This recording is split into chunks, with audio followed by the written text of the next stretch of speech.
তারেক রহমান আইসা আমার পায়ের কাছে পড়ে থাকে, হাসিনা আমার পায়ের কাছে পড়ে থাকে, সালাউদ্দিন আমার পায়ের কাছে পড়ে থাকে। তাই বলে সুদর্শন পুরুষ আমার সম্বন্ধীর ভূত হলে কয় সুদর্শন পুরুষ হে নাকি ইন্টারন্যাশনাল অ্যাওয়ার্ড পাইছে সুদর্শন পুরুষ হিসাবে।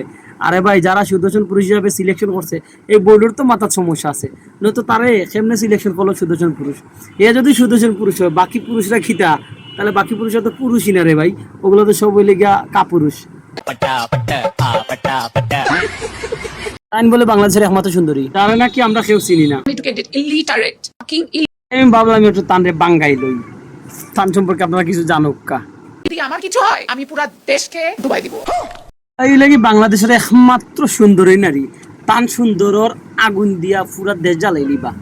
যদি কুন্তা করে মানছে তার লগে যদি কুন্তা করার চেষ্টা করে তাহলে তাই পুরা দেশ আগুন দিয়ে জ্বালাই লিবা। তান বলে সকল ফাওয়ার নিচে তখন ইজাত তান ক্ষমতা আর তান রূপর জলখানি, এমন জলখানি যে তার জলখানি পুরা দুনিয়ায়ও জ্বলতে পারে।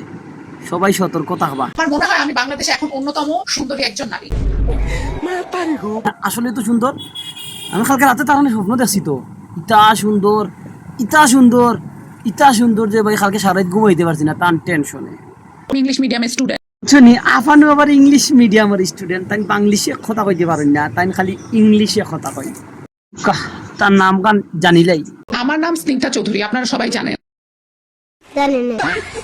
পারেছিলেন তাই সেই মানুষ যারা গুগল ভুল করে নাম লিখতে, আর তাহলে কোনো বেলা যদি আপনি এখন 94 টাকা তাই চিন্তা না, কারণ তাই সবসময় ইংলিশ মিডিয়ামের স্টুডেন্ট তো সবসময় 94 হইতে হইব তান্ডে। এখন 94 টাকা বলেন, আমি 94 টাকা বুঝবো না, 94 বলতে হবে আপনার আমাকে।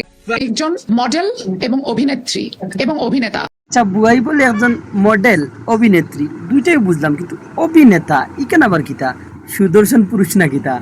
আমি কি একজন মেয়ে নাকি মেয়ে না জানি না, আমি একজন মেয়ে বাংলাদেশের। বুয়াই বলে সেই অভিনেতা যান রেট বলে 20 লাখ টাকা। আমি 20 লাখ টাকা নিতে কেন এন্ডোর্সমেন্ট?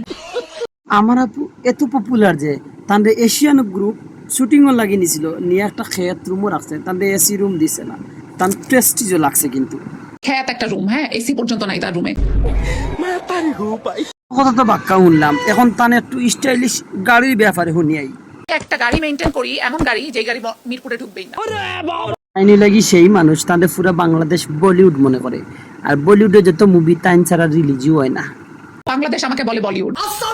পোশাক আশাকের কথা কইলে এটা তো লাগি আলট্রা মডার্ন অন্য ব্র্যান্ডের, এটা নতুন কোম্পানি বানায়, আর কোনো কোম্পানি তার ড্রেস বানায় না। আমার পোশাক আশাক আর 10টা নায়িকার সাথে মিলায় দেখে। কি খ্যাত আমি আপনাকে বলে বুঝাতে পারবো।